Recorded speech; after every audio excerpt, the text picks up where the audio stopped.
It's only fitting I have Franz Liszt as the soundtrack when I'm talking about Hungary's capital. Budapest is a city rich in history, including my personal one. Back in 2008, myself, a couple of fantastic English-speaking colleagues and an even better teacher won a sponsorship for an English-speaking camp at Lake Balaton. That was in an age where flights were not commonplace in our country, so we had to take several trains. One of the train changes happened at Budapest Keleti main station. And while waiting for the train changes, we wandered around a bit, thus making Budapest the first foreign city I ever visited. I remember there was an ice cream shop next to it with very questionable flavors. We waited a bit for our trains there. The station square has been significantly reworked since then, now serving as the end of the line for the M4 metro from Kelenföldi station. Also, that ice cream shop closed down. A real shame. With my personal history out of the way, let's talk briefly about the city. Budapest was first formed in 1873 by unifying the cities of Buda, Óbuda, and Pest. Óbuda means Old Buda. Celts actually living in that area before 1 AD. Then the Romans conquered it and formed the settlement of Aquincum, I don't speak Roman, in 106 AD. Pest also started as a Celtic settlement back then, before becoming a fortified Roman camp across the Danube.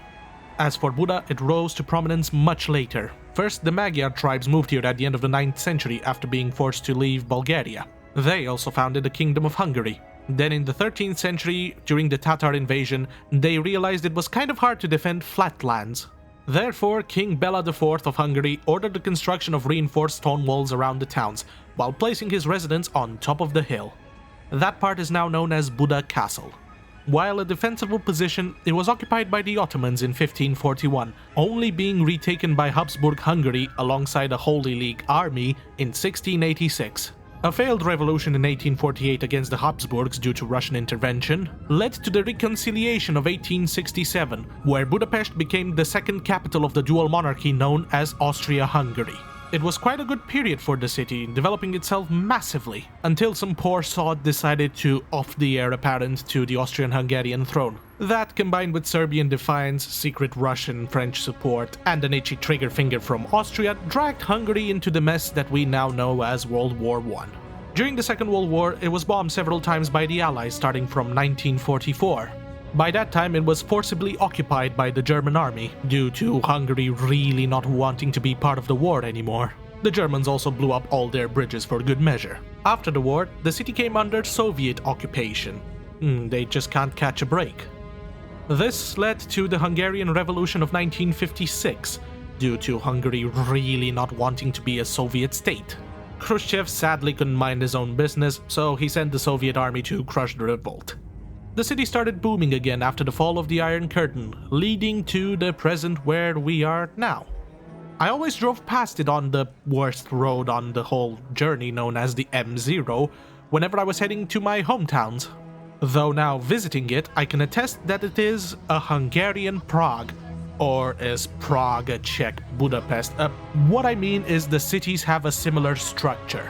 You have a big river with a famous old bridge, in this case Szabadsághíd, or Freedom Bridge, opened in 1896.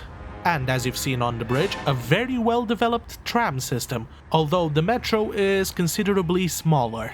Small in route length because the stations themselves are built very deep underground.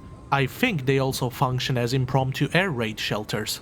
And the trains running on the metro system? Modern, with English callings at specific stations. Which is good, considering both of their languages are not very easy to understand. Both cities have a castle district built on top of a hill, and incidentally, also on the west bank of the river, with that district providing a very beautiful overview of the city. The Hungarian Parliament building that you see there in the background is different, but I will get to that really soon. Also popping now to the right on the eastern bank is an old church. Another similarity between the two cities. That there is Szent István Basilica, which I'll save towards the end because I have quite a lot of footage for that one.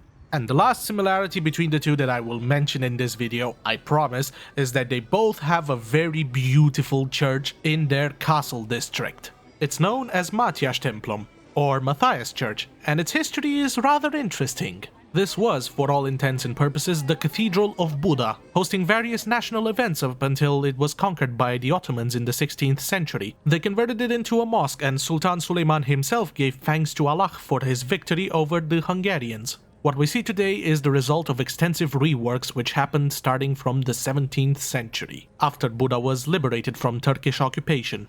They say that during that battle, the church, still being used as a mosque, was hit by cannon fire, which led to a wall collapsing and revealing a statue of the Virgin Mary to the praying Muslims, shattering the morale of the garrison, and leading to the liberation of the city during the same day.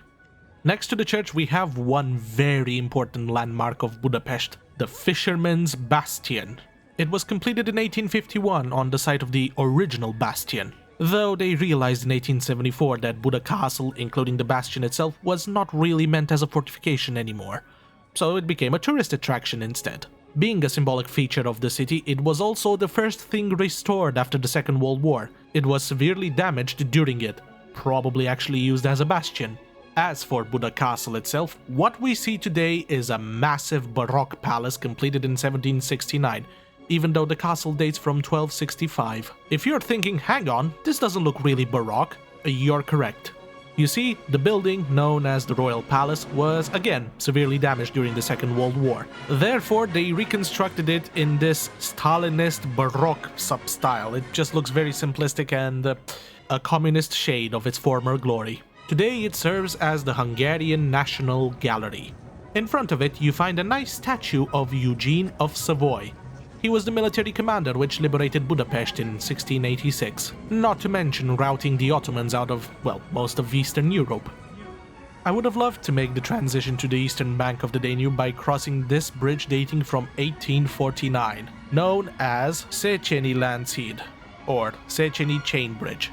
But as you can see, the pedestrian part of it was under reconstruction. By that time, I was feeling a bit peckish. I decided to pop over to the Nogi Vásár Csarnok, or Great Market Hall. It was opened in 1897 by the first mayor of Budapest, still serving as a market today. Here you can find things you would normally find at a market, but it is also a very good place to do your tourist shopping, and maybe catch a bit of Hungarian cuisine as well.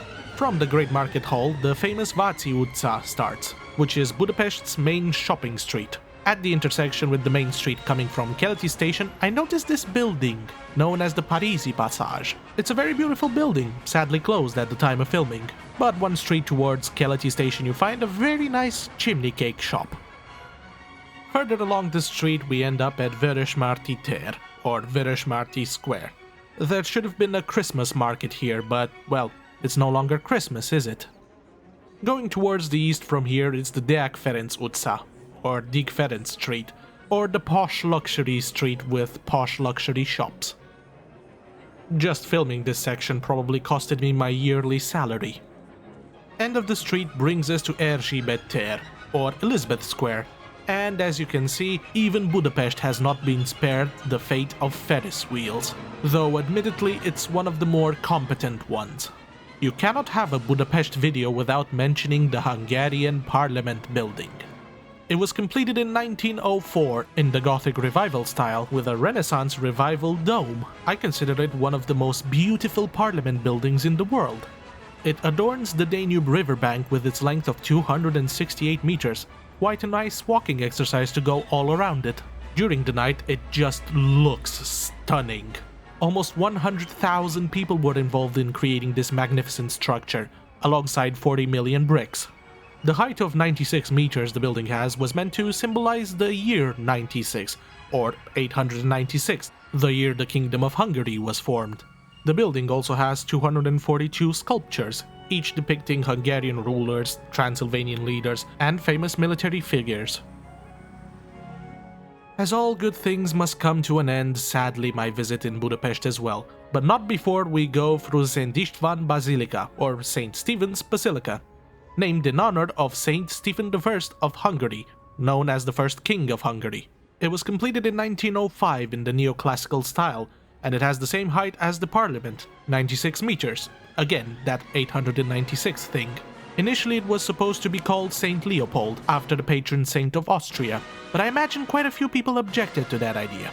It took about 54 years to build, the reason being the dome collapsed in 1868 during construction and, well, had to rebuild the whole building again. The inside of this basilica can only be described as a true work of fine art. I'm not gonna say anything clever during this part, the images really speak for themselves. I also found out that there is a viewing platform right next to the dome, and after climbing St. Paul's in London, I just had to do it. So up the stairs we go. In the middle of the climb there is a small room full of religious artifacts, including a replica of the Holy Crown of Hungary. The original one is in the Parliament. It's interesting to end up under the roof of a basilica. I mean, you don't really have a chance to do this, do you? Here I also found out that there is an elevator that takes you almost to the top. I will not use it because, well, it's intended for people who don't have the same vigor as I have for climbing stairs. Kinda wish St. Paul had one of these. It was also interesting to see how they actually built a dome. I always imagined it was some sort of one-piece construction, not having two domes, a smaller one and a bigger one.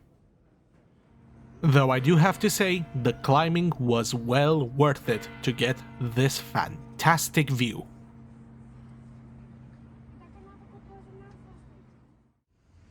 I hope you all enjoyed my revisit of Budapest. I should have visited the city much sooner, but I was always in a rush to get home, either to or from Germany. After this clip there will be various images with no commenting, mostly from St. István's Basilica, inside shots, panorama shots of Budapest, and whatever else I found interesting and, well, just didn't make the cut for the video. Thank you so much for watching, until next time.